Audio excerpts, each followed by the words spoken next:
Excelente día tengan todos y cada uno de ustedes que están visualizando clases en línea de Instituto de Educación Avanzada. Estamos entrando ahora a la materia de Biología 1. Te invito a que estés con nosotros. Día con día estaremos explicando temas relacionados con esta materia.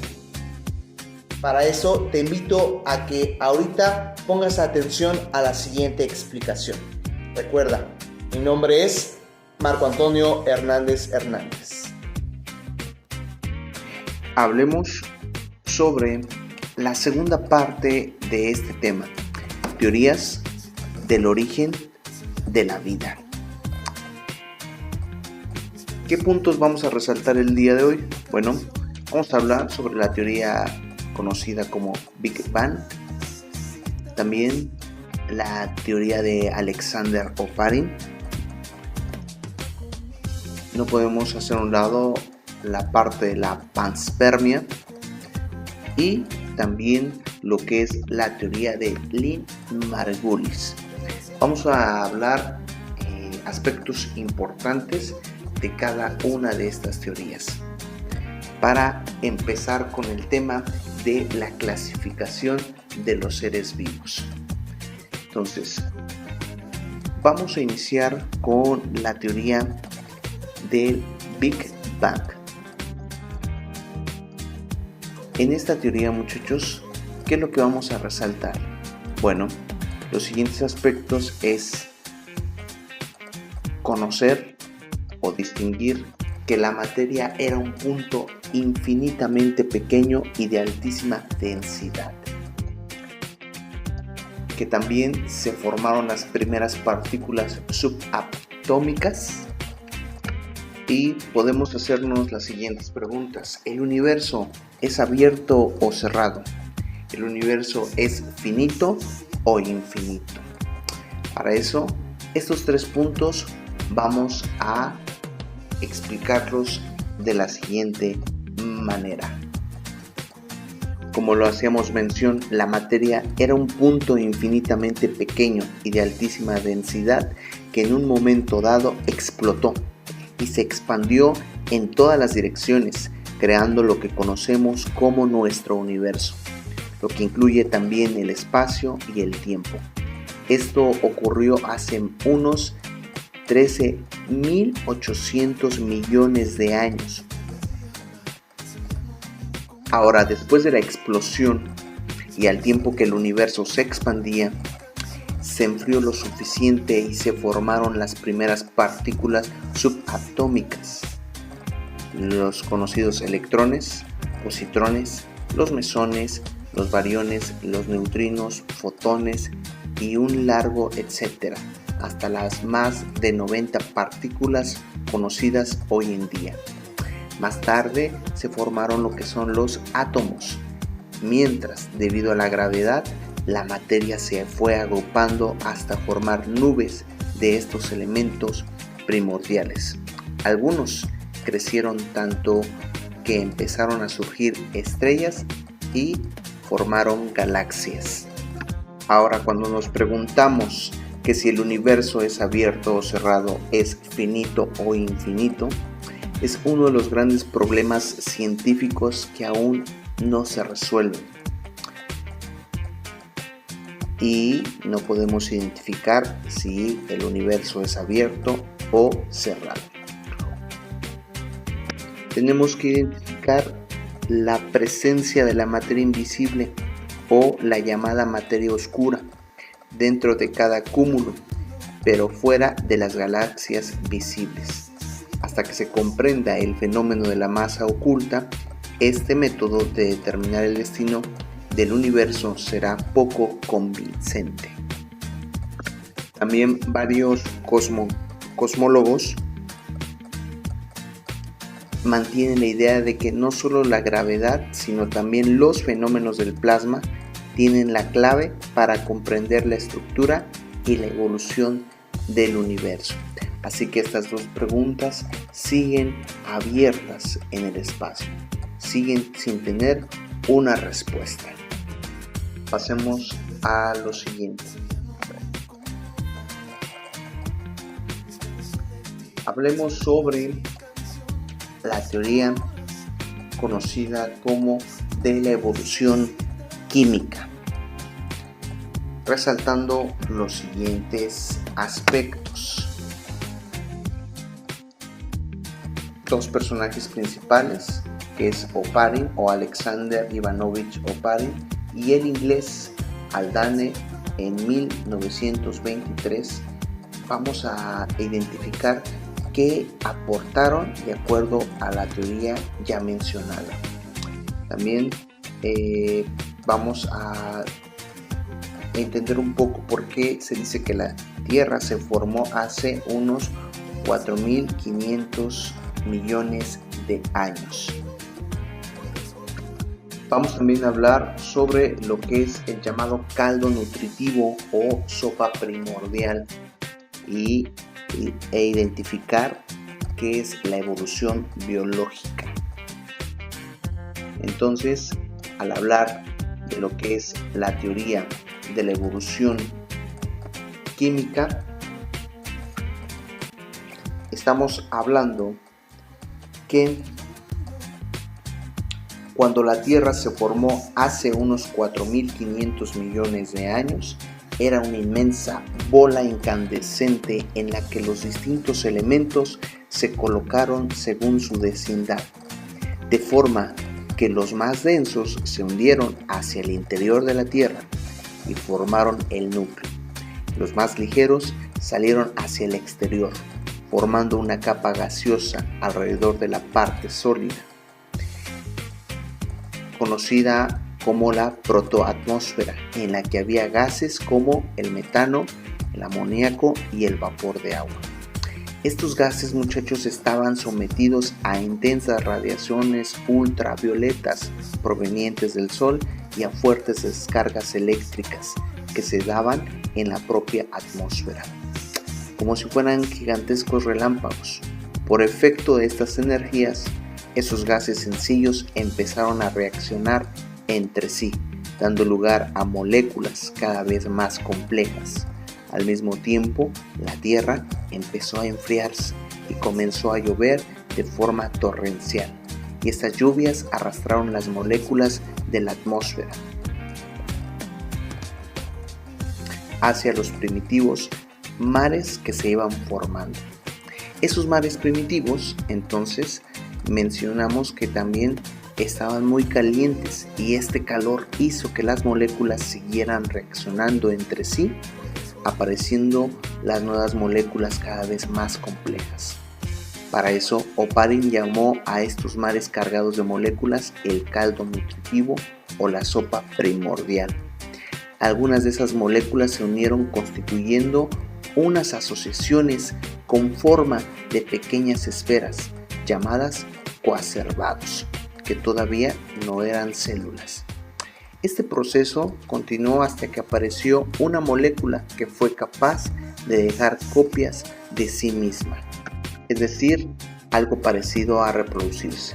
Esta molécula sería algo similar a un ácido nucleico. Los coacervados que tenían el ácido nucleico empezaron a mantenerse en el medio aislado para no reaccionar con otras moléculas, y finalmente empezaría a intercambiar materia y energía con el medio, dando lugar a primitivas células. Estas primeras células se extenderían por los mares, dando comienzo a un proceso que aún sigue funcionando hoy en día, el proceso de evolución biológica. responsable de que a partir de esos seres vivos más sencillos vayan surgiendo seres vivos cada vez más complejos, y que es la causa de la gran diversidad de seres vivos que han poblado y pueblan actualmente la Tierra.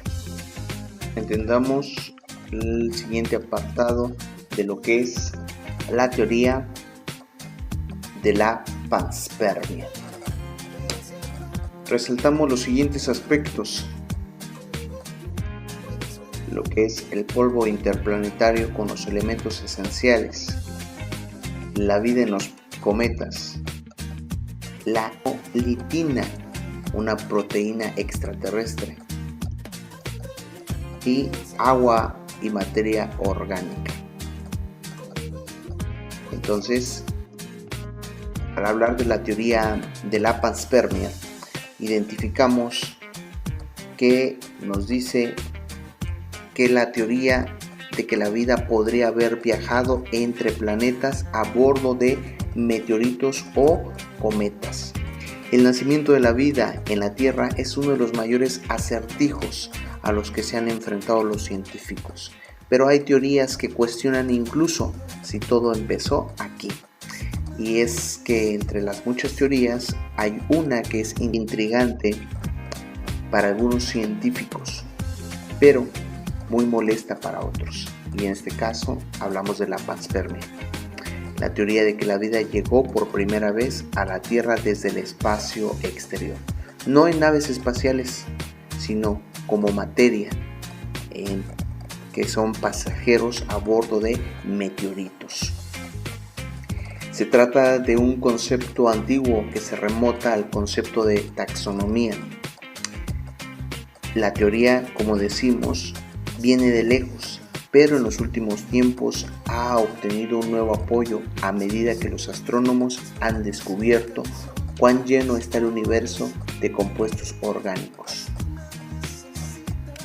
La palabra panspermia, muchachos, proviene del griego y significa semilla en todas partes.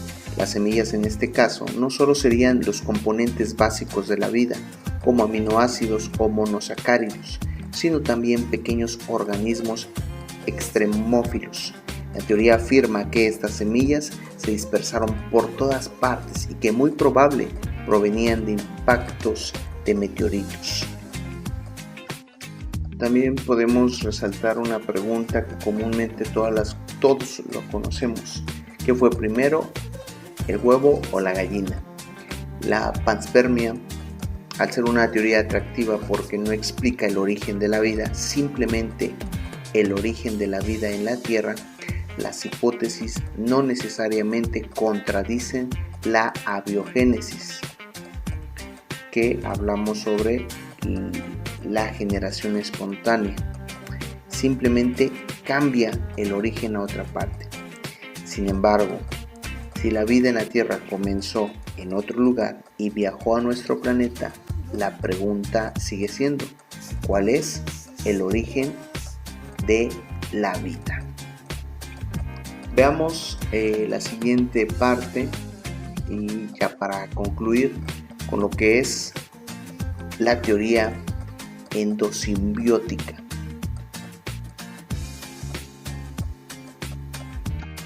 En la cual vamos a resaltar la autora, que es Lynn Margulis. En 1967 nos habla sobre esta teoría y se resaltan que las mitocondrias y los cloroplastos contienen ADN. Se presentan en 3 incorporaciones por unión simbiogenética. Entonces, veamos lo siguiente. Actualmente se acepta la teoría endosimbiótica, presentada por la autora Lynn Margulis en 1967, que supone que las mitocondrias y los cloroplastos evolucionaron a partir de bacterias que fueran fagocitadas por una célula eucariótica ancestral. En la actualidad se aceptan que las eucariotas surgieron como consecuencia de los procesos simbiogenéticos descritos por Margulis.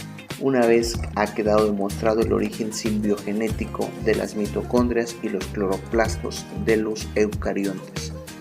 Según dicha teoría, muchachos, las mitocondrias tienen su origen hace unos 2.000 millones de años, a partir de una bacteria aeróbica que estableció una relación simbiótica permanente con un eucariótica. La adquisición de las mitocondrias constituye una etapa fundamental para las eucariotas, ya que supone la capacidad de realizar la respiración. Los cloroplastos los habrían adquirido más tarde, hace entre 1.200 y 1.000 millones de años. La teoría de la endosimbiosis describe este paso en una serie de 3 incorporaciones, mediante las cuales, por la unión simbiogenética de bacterias, se originaron las células que conforman a los individuos de los otros 4 reinos, que son los protistas, los animales, los hongos y las plantas. La primera incorporación, hablamos de una bacteria consumidora de azufre, que utilizaba el azufre y el calor como fuente de energía, y esta se habría fusionado con una bacteria nadadora, habiendo pasado a formar un nuevo organismo, y sumaría sus características iniciales de forma sinérgica. Segunda incorporación, se postula que existía un organismo con núcleo que todavía era anaeróbico, incapaz de metabolizar el oxígeno, ya que este gas suponía un veneno para él, por lo que viviría en medio donde este oxígeno, cada vez más presente, fuese escaso. Hablamos de la tercera incorporación, que da origen al reino vegetal. Las recientes adquiridas células respiradoras de oxígeno fagocitarían bacterias fotosintéticas, y algunas de ellas, haciéndose resistentes, pasarían a formar parte del organismo, originando a su vez un nuevo organismo capaz de sintetizar la energía procedente del sol. Estos nuevos pluricelulares, las plantas, con su éxito, contribuyeron y contribuyen a lo que es el éxito de animales y demás seres que contienen células. En conclusión, nos habla que los organulos forman parte de las células eucariontes y que fueron antes de estas organismos unicelulares capaces de autorreproducirse y de sintetizar la totalidad de sus proteínas. También nos dicen que contenían o contienen las típicas macromoléculas informáticas y estructurales de la vida. Hablamos de lo que es el mensaje genético o su genomio propio. ¿Qué te pareció el tema? ¿Tenías alguna noción o alguna información referente a lo que viste el día de hoy? Pues no te pierdas las demás clases. Recuerda también pasar a la plataforma. Ahí vamos a estar dejando las actividades relacionadas al tema del día de hoy. Pues gracias por tu atención. Nos vemos en la próxima.